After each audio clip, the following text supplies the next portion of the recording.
Hola, jóvenes.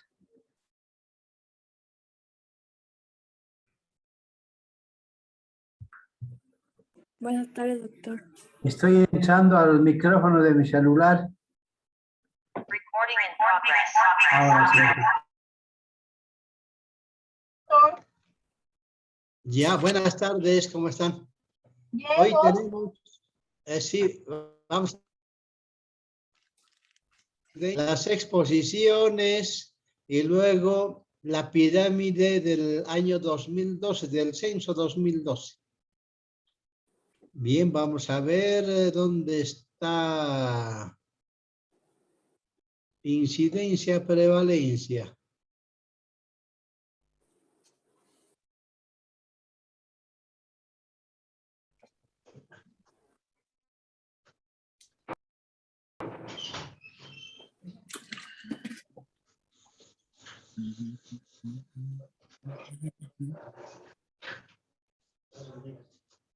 Ya bajamos.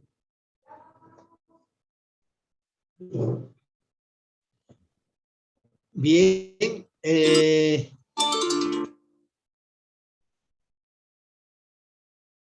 tenemos, no se olviden anotarse en el chat que es para la asistencia.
Doc, su micrófono está desligado. No se escucha nada. Obrigado, menino. De nada. Sí, estaba, no se veía el micrófono del celular, ¿no? Bueno, gracias. Entonces decíamos que la prevalencia son todos los casos nuevos más los antiguos. Ponía el ejemplo de que en este mes de agosto, por ejemplo, si nos dicen cuánto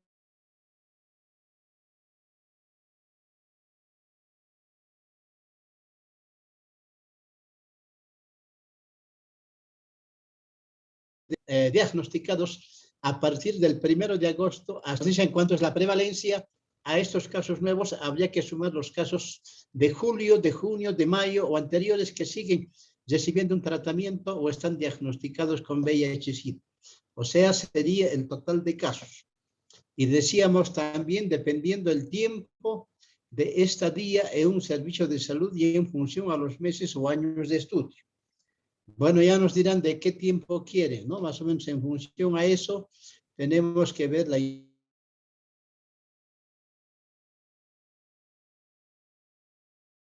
incidencia y prevalencia.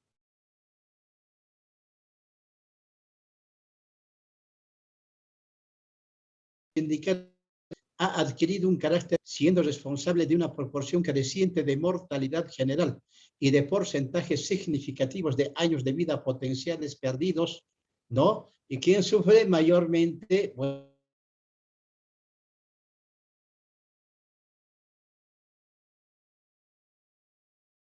se ve que es la mujer.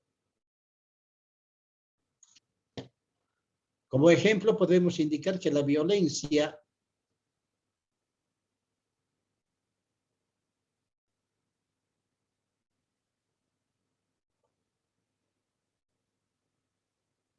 sí, acá está.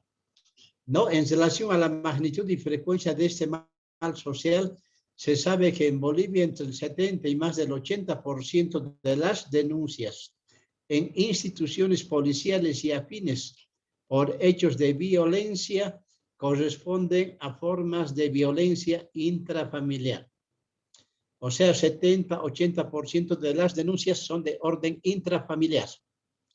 Y donde del 70-80% de violencia intrafamiliar, el 88 y 95% de los casos es la mujer la víctima principal, ¿no? Entonces la mujer es la víctima, ya sea violencia psíquica, física, traumática o violencia.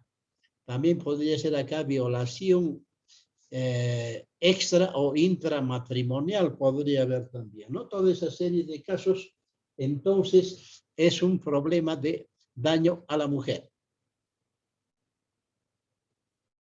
Prevalencia momentánea.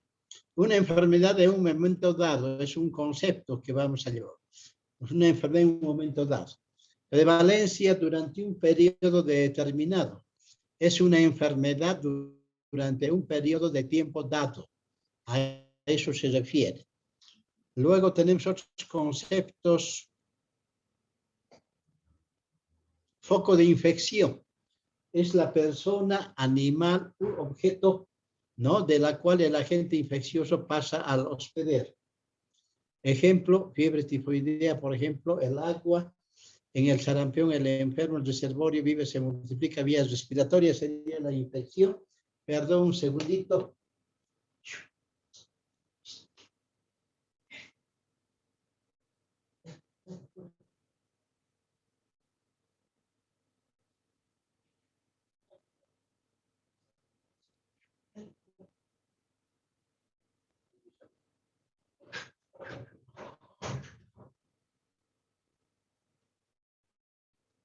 Bien, van a disculpar, ¿no? Entonces, las principales fuentes serían hombre enfermo o portador, animal enfermo o portador.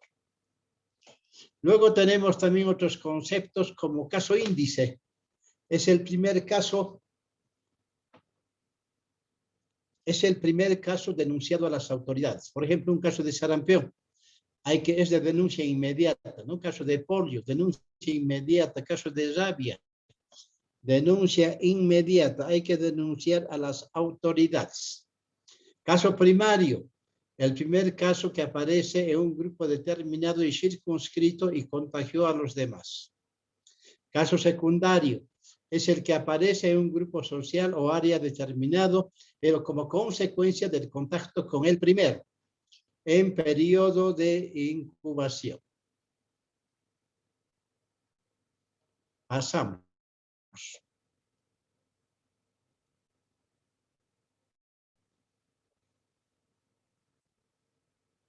Brote explosivo. En un corto periodo de tiempo con subida y bajada brusca. O sea, un número de casos violento, ¿no? Donde subes, como decir, la primera ola, segunda ola, tercera, y ahora estamos esperando la cuarta ola, o una subida y bajada brusca de casos, ¿no? Realmente todo un alboroto, conseguir oxígeno, camas de UTI, todo un problema con esto del coronavirus. Brote localizado.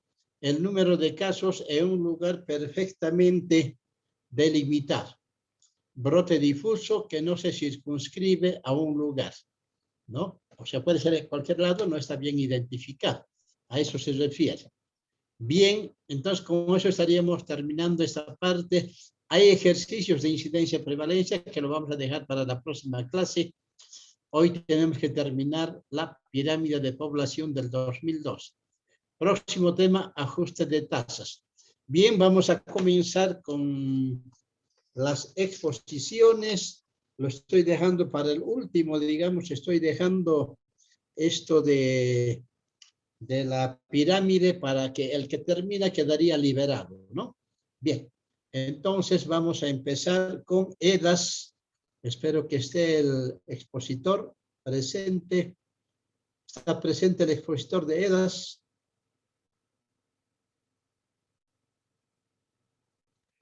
Jocelyn Alejandro, ¿está presente?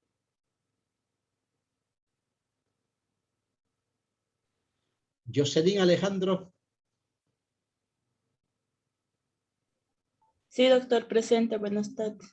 Voy a subir tu tema, tienes 10 minutos, adelante.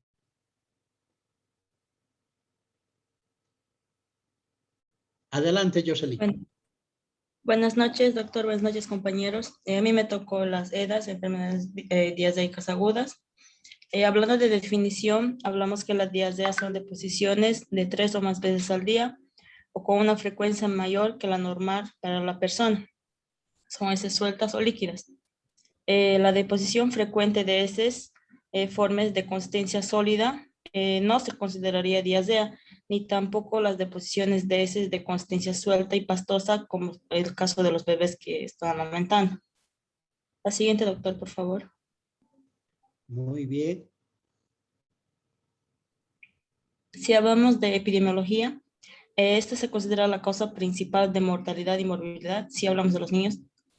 En todo el mundo, en algunos países, aún existen millones de personas que estas carecen de acceso al agua potable y el acceso al sistema de saneamiento básico. Y si hablamos de países de ingresos bajos, los niños menores de 3 años de edad, sufren un promedio de más o menos 3 episodios de diarrea al año.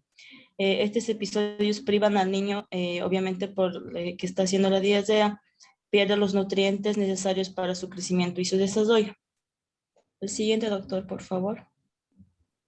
Si hablamos de etiología, la vía de transmisión de los agentes infecciosos, que son a través de virus, bacterias y parásitos, es generalmente vía fecal-oral. Es mediante alimentos contaminados o decompuestos, aguas que estén contaminadas y contacto persona que tengan déficit de higiene. Y si hablamos de los agentes infecciosos más frecuentes y los más asociados a la diarrea son la Escherichia coli, Shigella, el rotavirus y el enterotoxigénica. La siguiente, doctor. ¿Qué factores asociamos y cuáles son los factores de riesgo para esto? Si hablamos a la higiene personal deficiente, como por ejemplo el lavado de manos, entre otros, de medidas de higiene. También hablamos de desnutrición, ausencia o práctica inapropiada de lactancia materna exclusiva, que esta tendría que ser hasta los 6 meses de vida. El esquema de vacunación incompleto y deficiencia de vitamina A. Siguiente, doctor, por favor. Tipos de diarrea según la duración. Las enfermedades diarreica aguda es aquella diarrea de menos de 14 días de evolución. La enfermedad diarreica persistente es la diarrea de 14 días o más de duración, el cual es peligroso por la deshidratación que pueda causar y las infecciones extraintestinales severas. Las enfermedades diarreicas crónicas es la diarrea de más de 30 días de evolución. La siguiente, doctor. Si hablamos de tipos clínicos de enfermedades diarreicas agudas, podemos mencionar la diarrea aguda acuosa. Esta tiene duración de varias horas o días. El principal peligro de la diarrea es la deshidratación. También ocurre pérdida de peso si no se continúa la alimentación de forma adecuada. Hablamos también de diarrea osmótica, que es el aumento de sustancias osmóticamente en la luz intestinal, el aumento del gradiente osmótico y se atrae agua a la luz intestinal. Diarrea secretora, por alteraciones del sistema de regulación de electrolitos, como ejemplo la cólera, y diarrea por rotavirus, estafilococcus aureus o pseudomonas. ácidos biliares y grasas de cadena larga mal absorbidos. Si hablamos de diarrea invasiva con sangre o también llamada disentería, esta es una lesión directa del germen sobre la mucosa intestinal. Ocasiona inflamación y ulceración de la dicha mucosa. Ejemplo, la salmonella, Escherichia coli enterohemoságica, enteroinvasiva y Shigella. La diarrea en niños con desnutrición severa, como el marasmo y kwashiorkor. Hay una disminución de proteínas sanguíneas, disminución de presión osmótica, aumento del líquido extracelular. Siguiente, doctor, por favor. Ahí están unos signos clínicos que vamos a encontrar en el paciente, como el llanto sin lágrimas, sequedad también en la boca, signo del pliegue y postración, que el paciente se siente como cansado, sin ganas de hacer nada, más o menos en línea. Siguiente, doctor. Si hablamos de las complicaciones, la más grave es la deshidratación. La deshidratación grave, al menos 2 de los signos siguientes, que es el letargo o pérdida de conocimiento, los ojos pueden estar hundidos, no bebe o bebe poco, el tono es lento, 2 segundos o más, a la normalidad después de pellizcar la piel, que es el signo del pliegue. Hay deshidratación moderada, al menos 2 de los siguientes signos, que sería el desasosiego o irritabilidad del niño, también ojos hundidos, bebe con ganas y tiene sed. Y en ausencia de hidratación no hay signos suficientes. Esa es una habilidad para clasificar una deshidratación grave o moderada. La siguiente, doctor. Aquí podemos ver unos grados de hidratación en esa tabla. La definición. Por ejemplo, pérdida de agua corporal. En caso leve sería menos de 50 ml por kilo peso o menos de 5% del peso. Moderadas 50 a 100 ml por kilo peso y el grave 100 ml del kilo peso o más del 10% del peso. La condición de leve es bien, alerta, los ojos normales, lágrimas presentes, mucosas orales húmedas, sed, bebe normalmente, pliegue cutáneo normal. En relación al plan, el tratamiento es el A, que es tratamiento en casa porque no se trataría de una deshidratación severa, sería solamente una leve. En la moderada y en la condición general es inquietable el paciente, está irritable, hay ojos hundidos, escasos, son las lágrimas, la mucosa oral son secas, hay sed, sedimento bebe con avidez, pliegues cutáneos. Y en la grave, ya había una deshidratación grave y ahí las mucosas serían muy secas, lágrimas ausentes, ojos muy hundidos y secos, y este podría estar inconsciente. Siguiente, doctor. Si hablamos de diagnóstico, este se basa en la sintomatología. Sería la duración de la enfermedad, característica de las deposiciones, que sería consistencia líquida, presencia de otros elementos, que sería la mucosidad o habría sangre o alimentos no digeridos. La frecuencia de las evacuaciones durante las 24 horas previas, la presencia y frecuencia también puede haber de vómitos, fiebre, y también la irritabilidad, decaimiento del paciente, sed, capacidad o no de percibir, de recibir alimentos y líquidos, normalidad o no de la diuresis. El siguiente, doctor. Los exámenes de laboratorio que podemos pedir sería un hemograma completo, un coprológico, ionograma para ver los hidrolíticos, sangre en heces y el pH de la materia fecal, que se utilizaría en métodos para ver diarrea osmótica. Siguiente, doctor. El tratamiento. Siguiente, doctor, por favor. El tratamiento sería más que todo en base a la deshidratación del paciente con solución salina de deshidratación. Son una mezcla de agua limpia, sal y azúcar.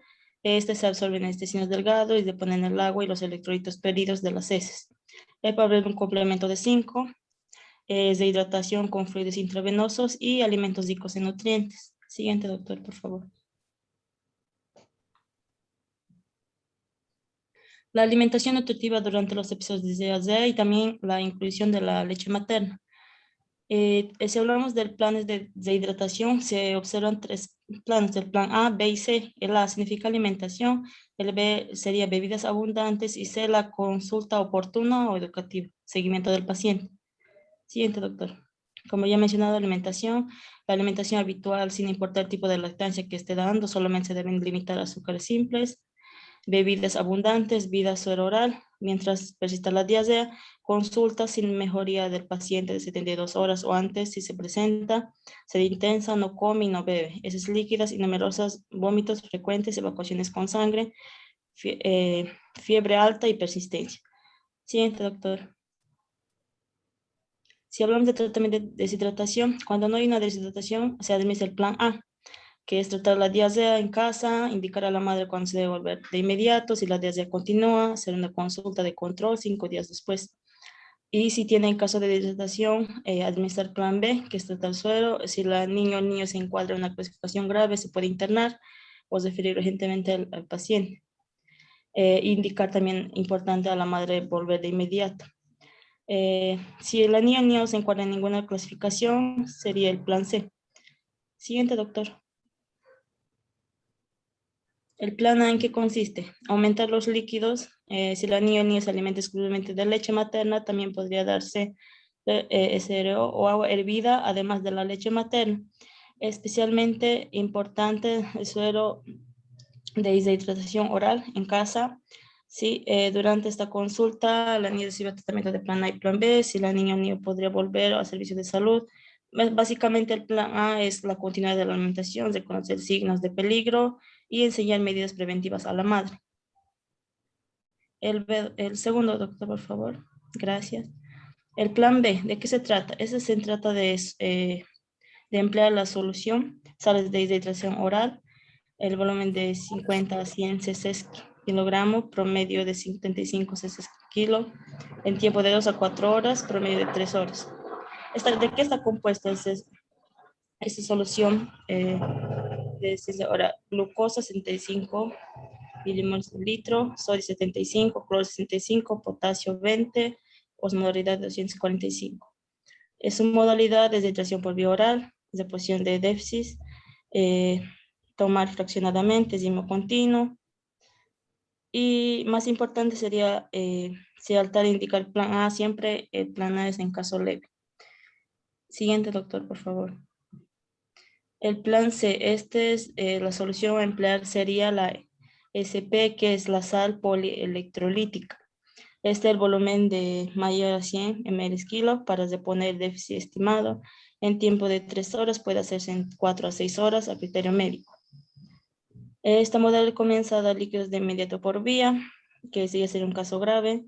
Primera hora 50, segunda hora 25, tercera hora 25. Evaluar al niño a cada hora. Si la deshidratación no mejora, aumenta la velocidad del goteo.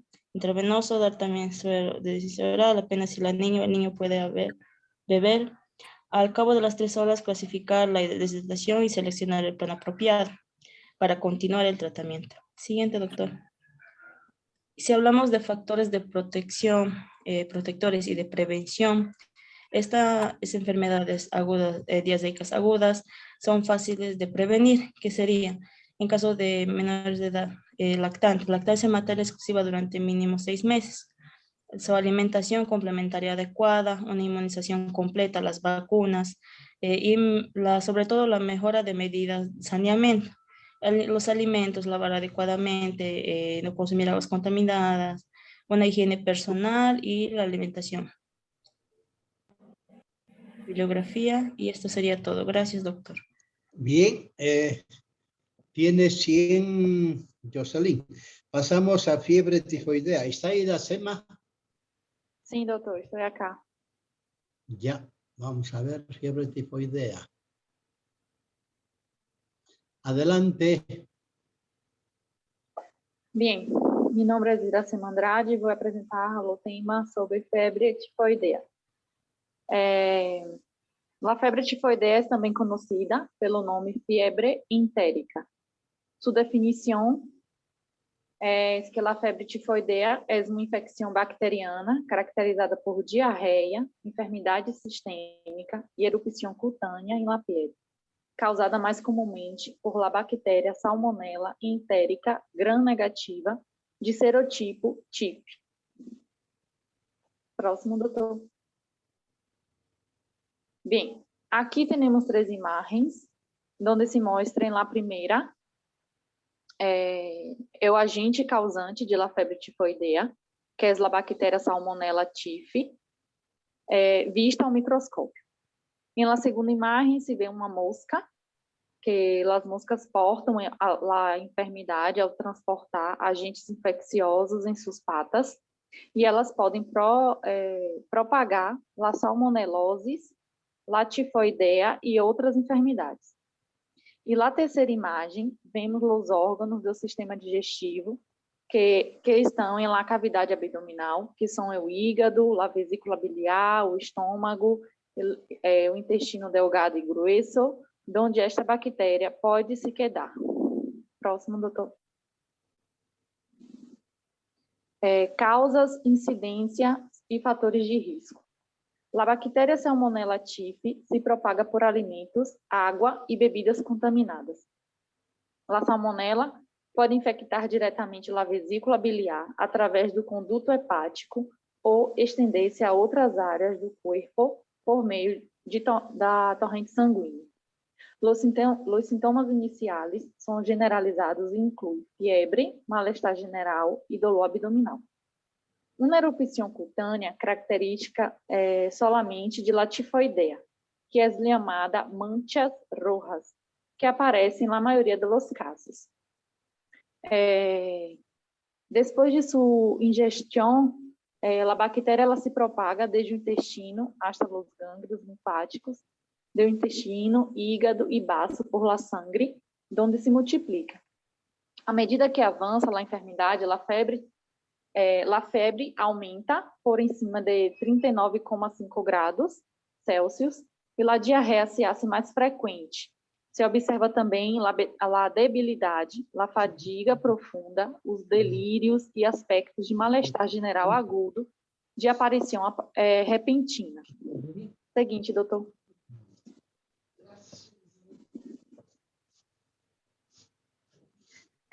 Bem, acá há posto duas imagens para que vocês observem as manchas rojas, que são características de la febre tifoidea.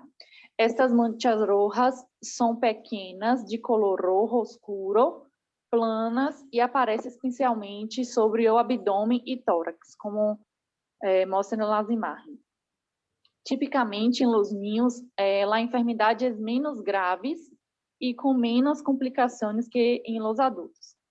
Algumas pessoas, elas podem convertir-se em portadoras de la bactéria Salmonella typhi e continuar expulsando a bactéria em seus heces por anos, disseminando a enfermidade, como ocorreu em um caso dessa febre chamada de Maria tifoidea, que é um caso que sucedeu há de mais de 100 anos na cidade de Nova York. Seguinte, doutor. Bem, acá está a Maria tifoidea, que foi o nome dado à mulher que deixou um rastro de escândalo e morte a suas espaldas. E foi a primeira paciente assintomática de la história sobre a febre tifoidea. Maria Malion, como era seu nome, foi a primeira paciente assintomática detectada na história e quem contagiou a febre tifoidea ao menos a centenas de pessoas, de las quais 3 morreram. Maria Malion era uma imigrante irlandesa que chegou aos Estados Unidos pelos anos de 1883, todavia sendo adolescente para trabalhar como cozinheira e trabalhadora doméstica. Uma vez que se detectou que ela levava a bactéria infecciosa em seu organismo, se convertiu em o primeiro portador assintomático identificado de la enfermidade, que também é conhecida como febre entérica. Marginada e criticada, incluso chegou a cambiar-se de nome para seguir trabalhando. Finalmente, foi combinada a viver em uma larga quarentena hasta que morreu. Então, essas as imagens de la Maria tifoidea. Seguinte, doutor. Segundo as estimações de la OMS, cada ano enfermam de febre tifoidea entre 11 a 20 milhões de pessoas, de las que morrem entre 128 mil e 161 mil. Em risco de febre tifoidea é maior em populações sem acesso à água salubre e saneamento adequado.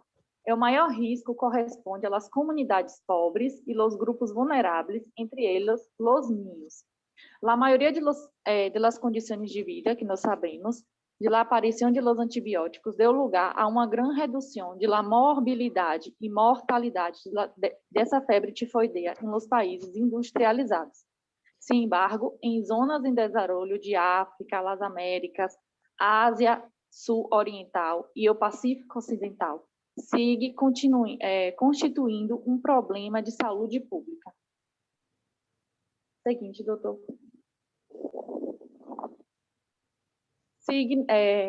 Sintomas. Os sintomas da febre tifoidea é dolor de cabeça severo, fiebre, perda de apetite, incomodidade general, inquietude ou mal-estar general, salpillido, que é conhecido como manchas rojas, sobre a parte barra do tórax e abdômen durante a segunda semana de febre. Sensibilidade abdominal, estranhamento, depois diarreia, heces com sangue, lentitude, inatividade, letargo, fadiga, debilidade. Seguinte, doutor. Sangrado nasal, escalafrios, delírios, confusão, agitação, alterações do estado de ânimo, dificuldade para fijar a atenção, como a falta de atenção, e alucinação. Seguinte, doutor. Signos e exames. Há um aumento no conteúdo de glóbulos blancos em la sangre, que acá pode se revelar a bactéria Salmonella typhi. Também há um cultivo de sangue durante a primeira semana de la febre, que pode indicar um antígeno específico para a bactéria.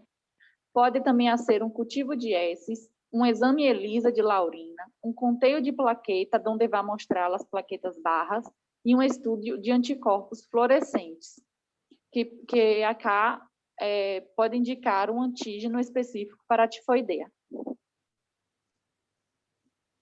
Tratamento. A febre tifoidea se trata com antibióticos. Como há aparecido resistência aos antibióticos, entre eles as fluoroquinolonas, em las regiões afetadas se estão utilizando os antibióticos mais recentes, como as cefalosporinas e a azitromicina. Os pacientes podem seguir sendo portadores de la bactéria depois de la desaparição de los sintomas, o qual significa que podem transmiti-la a outras pessoas através de las heces. É importante também ressaltar acá que as pessoas em tratamento por febre tifoidea têm que tomar os antibióticos todo o tempo que o médico haya prescrito. Também que se lavem as mãos com água e sabão depois de fazer suas necessidades e não prepararem nem servir alimentos a outras pessoas, como o que se reduz a probabilidade de transmissão a terceiros, e que se sometam a provas para comprovar que não seguem sendo portadores de la Salmonella typhi. Próximo, doutor. Prevenção. A febre tifoidea é frequente em entorno com saneamento deficiente e sem água de bebida salubre. O acesso à água salubre e saneamento adequado, a higiene de los manipuladores de alimentos e a vacinação são medidas eficazes para prevenir a enfermidade. Desde há muitos anos, se vêm utilizando 2 vacinas para prevenir a febre tifoidea. Uma vacuna injetável com antígeno purificado para maiores de 2 anos e uma vacuna oral em cápsulas atenuada com organismos vivos para maiores de 5 anos. Estas vacinas não proporcionam uma imunidade de larga duração e não estão aprovadas para menores de 2 anos. A OMS precalificou em dezembro de 2017 uma nova vacuna conjugada que proporciona uma imunidade mais prolongada e se pode utilizar em ninhos de mais de 6 meses. Se deve proponer a vacinação a quienes viajam e a destinos onde há risco de febre tifoidea que seja alta. Seguinte, doutor. Recomendações que ajudam a garantizar a segurança durante as viagens. Assegurar-se de que a comida está bem cocinada e siga estando caliente quando se sirve, evitar a leite sem hervir e os produtos à base de leite sem hervir. Solo há que consumir leite pasteurizada ou hervida. Evitar o hielo, a não ser que este hecho com água salubre. Hervir água quando se dude de sua salubridade. E se não é possível, desinfectá-la com desinfectantes fiáveis de liberação lenta, generalmente disponíveis em las farmácias. Lavar-se as mãos bem e frequentemente com água e sabão, sobretudo depois de contato com mascotas ou animais de granja e depois de fazer suas necessidades. Lavar bem e, ser possível, pelar as frutas e hortaliças, sobretudo se vem comer crudas. Seguinte, doutor. Bom. Ahí Bien, solo. se agradece. Iracema tiene 100 en esta práctica. Pasamos Gracias, doutor. a Danieli. Cólera, Danieli. Olá, doutor, estou acá. Muy bien, vamos a... No aparece su cólera. ¿Dónde está cólera? Aquí está. Si nos corta, no hay problema. Continuamos en la próxima sesión. Adelante, Danieli. Buenas tardes, companheiros. Doutor, vou apresentar sobre cólera. E o que seria a cólera? A cólera é uma enfermidade bacteriana que, por lo general, se propaga através da água contaminada, provoca diarreia intensa e a desidratação. Se não se trata o cólera, pode ser mortal em questão de horas, incluso em pessoas previamente sanas. O tratamento moderno de água e das águas residuais praticamente ha eliminado o cólera, pero ainda existe cólera em países como África, Sudeste de Ásia e Haiti. A próxima, doutor. O risco de uma epidemia de cólera é maior quando a pobreza, a guerra ou os desastres naturais obrigam as pessoas a viver em condições de hacinamento sem uma higiene adequada. O cólera se trata facilmente e a morte por desidratação grave pode prevenir-se com uma solução de reidratação simples e econômica. E a próxima, doutor. Os sintomas seriam, então, diarreia, náuseas e vômitos e desidratação. A diarreia está relacionada com... aparece de forma repentina e pode provocar uma perda muito rápida de líquidos, e isto é muito perigoso. Aproximadamente se perde 1 litro de heces, e se assemelha com a água de enrugado de arroz. As náuseas e vômitos ocorrem especialmente nas primeiras etapas do cólera e podem durar horas. E a desidratação pode manifestar-se às poucas horas de aparição de los sintomas do cólera e pode ser de leve a grave. Uma perda de 10% ou mais do peso corporal indica uma desidratação grave. O próximo, doutor. A desidratação pode conduzir a um desequilíbrio eletrolítico, que é bem perigoso, e os signos e sintomas serão os seguintes: calambres musculares, que se produzem por la perda rápida de sales, sódio e cloruro e o potássio. E o choque, que é uma das complicações mais graves da desidratação, que se produz quando o volume sanguíneo baixo genera uma caída da pressão arterial e uma caída da quantidade de oxígeno em o corpo. Se não se trata, o choque hipovolêmico grave pode provocar a morte em questão de minutos. Quando deves consultar ao médico? Quando és leve. O risco de ter cólera é leve nos países industrializados, incluso em las